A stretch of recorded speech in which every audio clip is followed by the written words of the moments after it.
To truly understand Islam, I call this video Islam 411. What's the information that is necessary for the world to be conversational and knowledgeable about Islam? Islam began in the heart and the mind of a man by the name of Ubal Qasim, who we know as the Prophet Muhammad. And this took place way back. He was born in 570 AD. He was born in Mecca in Saudi Arabia, and he died in June 8th of 632.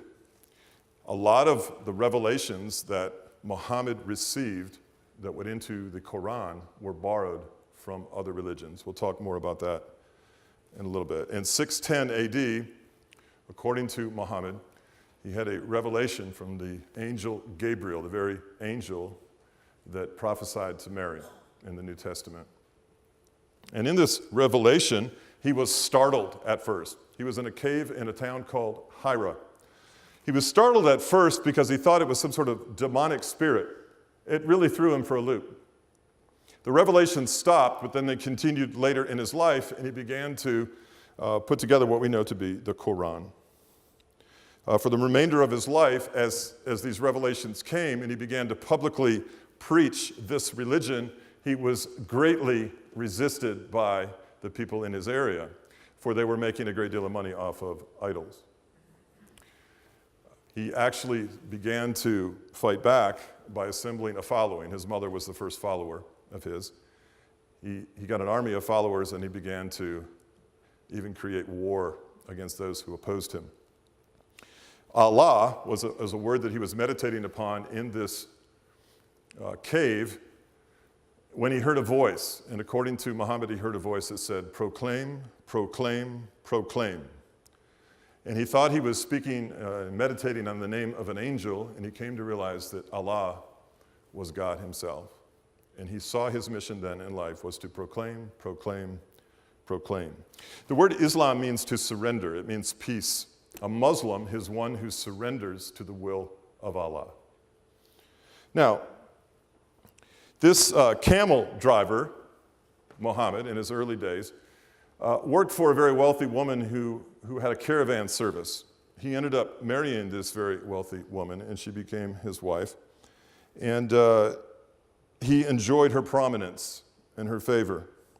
He ended up with 13 wives. Though most Muslim men are to have 4 wives, Muhammad had 13, one of which he married at the age of 7. Now, this caravan driver even had within his lineage Christians. In fact, one of the men in his family was a Christian bishop.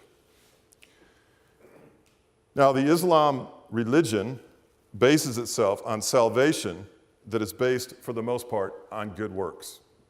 There is but one way to ensure eternal life for a Muslim, and that is to become a martyr in what is called a jihad, a holy war.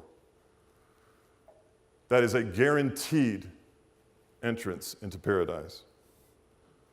Awaiting men in heaven, particularly the martyrs, are prepubescent females, a river of liquor, and celestial maidens. This is the incentive for martyrdom in Islam. Muhammad later died at the end of his life in the arms of his favorite wife, the very one that he married when she was 7 years of age.